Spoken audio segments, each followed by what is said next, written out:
United foods company, அவங்க தான் spy agent இருந்தாங்க. எப்படி வந்து பிரிட்டன் வந்து பார்த்தீங்கன்னா இந்தியாவில் ஈஸ்ட் இந்தியா கம்பெனியை வச்சு ஆட்சி செஞ்சாங்களோ அதே மாதிரி பார்த்தீங்கன்னா கியூபாவில் அமெரிக்கா வந்து பார்த்தீங்கன்னா யுனைடெட் ஃபுட்ஸ் கம்பெனியை வச்சு ஆட்சி செஞ்சாங்க.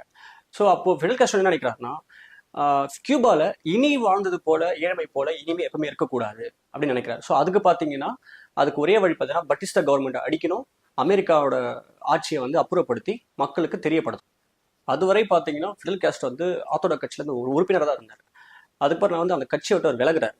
என்னன்னா அவர் என்ன நினைக்கிறாருன்னா, கியூபா விடுதலை போருக்கு வந்து வெற்றிக்கு வந்து இனிமே வந்து இந்த கட்சி இருக்க போறதுன்னு நினைக்கிறாரு. அப்போ அவர் கூட ஃபிடல் காஸ்ட்ரோ பார்த்தீங்கன்னா 1952ல அந்த கட்சியை விட்டு விலகுறாரு. அவர் நினைக்கிறது ஒண்ணு தான், இனிமே டைம் வேஸ்ட் பண்ணாம பரிஸ்டா கவர்மெண்ட்டை எப்படி அடிக்கணும் அப்படின்னு நினைக்கிறாரு. அப்போ அவரோட கருத்துக்கு பார்த்தீங்கன்னா ஒத்து போறவங்க வெறும் 50 பேர் தான் ஒத்து போறாங்க. ஸோ அந்த 50 பேரை வச்சு வெப்பன்ஸ் ட்ரைனிங் கொடுக்கணும்.